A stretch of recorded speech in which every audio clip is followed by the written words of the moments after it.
want to talk about Smile 2. So I won a copy of Smile 2 through some kind of YouTube giveaway. And it was unlike anything I could have expected. The movie was dark, it was destitute, it was demoralizing, comes to mind. And more than that, it was awe inspiring.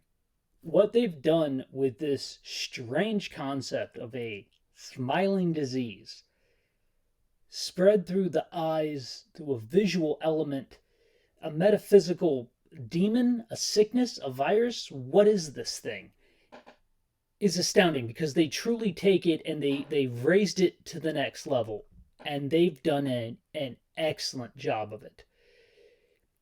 I'm going to do a synopsis at some point, I'm sure, but right now I want to talk about just what it is, how it works, what function it has. I want to talk about the demon.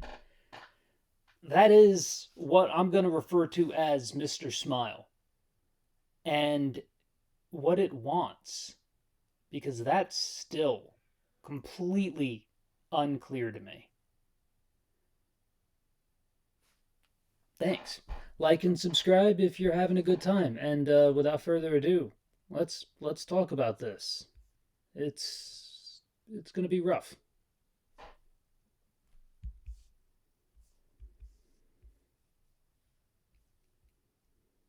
So let's discuss Mr. Smile. It is essentially, the entire Smile franchise is based off of the concept that this virus can be passed to you, and it is like a metaphysical, a cognitive virus, and it is going to haunt you, but it cannot directly harm you. And I would like to challenge that concept because I believe it can, and we know it can because eventually you know how this ends. It takes over you and you end it, but it is controlling you at that moment. Some people have stated that they know it takes the scare away a little bit because the thing can't hurt you. Mr. Smile cannot directly hurt you, and I say Mr. Smile because it is a very masculine presenting, a masculine spirit. A lot of the things it chooses to terrorize its victims with are male. It does utilize females, and a female protagonist is our lead character in this movie, such as in the previous movie. But we're going to begin looking through the eyes of a male protagonist afflicted with Mr. Smile, who it turns out is attempting to pass it on to somebody deserving of such a curse. And it does not go well, as you know if you've seen it. And if you have not seen it, I would highly suggest it. Although I'm going to stay away from heavy spoilers for Sky's journey with this particular demon. I am going to be discussing the theoretical aspects of what Mr. Smile is, how Mr. Smile transfers between victims, and what it's actually doing. I've heard it's like an emotional vampire. The sort of thing that eats hope, eats good, and hollows you out, leaving you an empty shell for it to inhabit and inevitably pass it on to the next individual. You know how that's done through any number of different unaliving techniques. But in this movie in particular, they are very interesting. I'd like to challenge that a little bit. I don't know if anything supernatural is at work. I would like to say that this may have almost a scientific explanation. That's going to be really intriguing. I mean, we have a character, I'm going to stay away from spoilers, but who takes a scientific approach to assisting with this, and I think we're going to see that character again in the future. So keep an eye out for him whenever you watch the show. But to not go into that territory too deeply, but to still kind of keep it where I'm thinking. The concept of Mr. Smile as a supernatural entity, I don't believe it's there. You can explain what happens to the victims with hallucination. We are aware that hallucinations, even vivid ones that the individuals believe are actively real and happening, are real and do happen. They afflict him. It is a mental condition. And even if it is all in their mind, you cannot tell these individuals that what they are experiencing in that moment, at that point in time, is not real to them. It's just not real to you. The movie has a clever way of presenting this and putting this out there for you in a multitude of different nuances. Very well done. And you get to truly see an individual slowly but certainly lose track of what is real and what is not real. A lot of movies attempt to do this. This movie does it very well.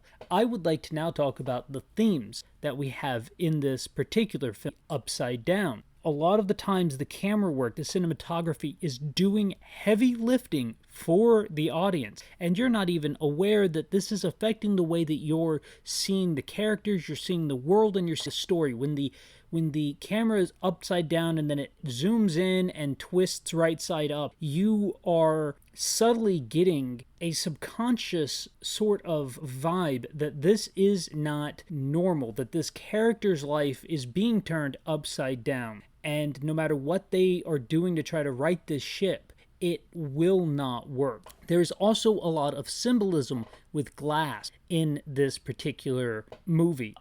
Glass and water. We'll talk about the water in just a minute, but the glass in particular, and a lot of shattering is occurring. Even some of the posters featured sort of a cracking, a shattering, the shattering of the psyche, the shattering of individuals' personality, who they are as, and our main character, deep into spoilers, this is revealed pretty early on, does have a massive scar and is haunted by something which happened in their past. They have been more than mentally, but physically broken, and they are still recovering from that. And this physical break is what leads them inevitably to coming into contact with Miss or a carrier of Miss, and that's where we will story.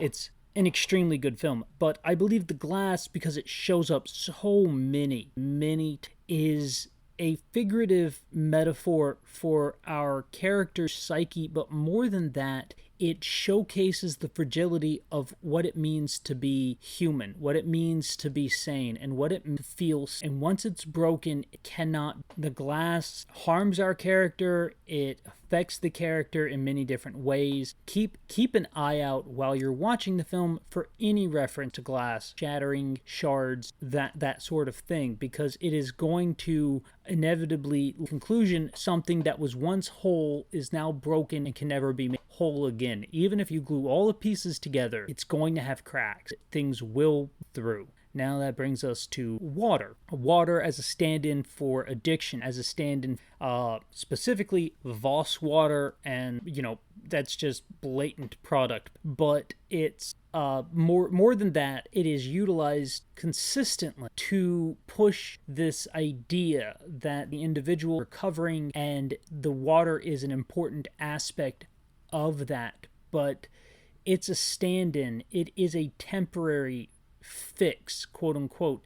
And I mean, maybe it's a little heavy-handed. This movie is about addiction. It is about overcoming something or the failure to do so. It is about backsliding. It is about falling off the wagon. It's about shattering.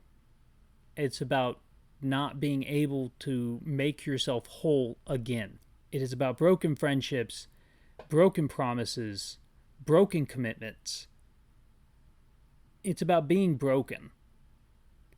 And then the movie breaks you as it breaks its characters.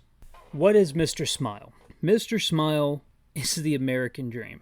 Mr. Smile is the concept that perfect family down the street who have the kids and everyone is so happy and smiling are dealing with heavy stuff behind closed doors. And even if they look like the perfect family from the outside, you have no idea what's happening on the inside. And the people who don't look like the perfect family from the outside are probably the ones who have the best life on the inside. You don't know what they're going through. You don't know what anyone is going through. There was Well, you know what? We'll just say it like this: during the Olympics, the gold gymnast, medal Olympian, who did not compete because they just mentally could not. Everyone got onto this individual, me included. I felt bad. I'm like, oh, they took the spot of an Olympian who was going to compete, but in reality, they did the right thing. They listened to not just their body but their mind, and they did not put themselves in a position of getting harmed irreparably. They decided to weather the public storm so that they could survive the private one that was happening. And that's strength. And I respect that now, especially because they came back and I won gold, I do believe. But Simone Biles, fantastic individual. And I feel bad that I ever questioned that decision. That's what this movie's about. It's about the people who don't take that step back. And most of us are those people. In fact, I'd say a majority, 95% plus, even the successful ones. Money does not matter to Mr. Smile. Neither does success. Nothing matters to Mr. Smile. It is the concept that you are happy on the outside. You show the world a smile. But on the inside, something is irreparably broken. And that thing is just causing more and more and more damage to happen over time to you, to your soul. And you can't recover from it.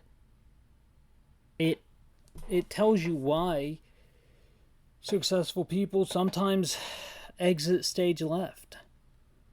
It is sad.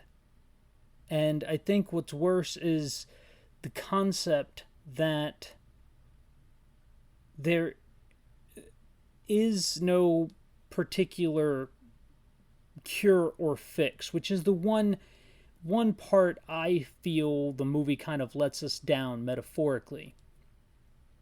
It feels inevitable, and I don't believe it's supposed to.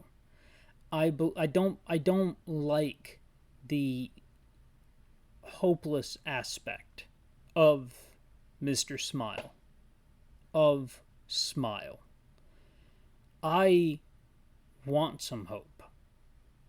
I want something to root for. I mean, give me a hero that is broken, irreparably even, after the final battle, but give me a battle. You know? Lose your voice. I don't know what to do. I'm not going to tell you how to end your films or write your stories.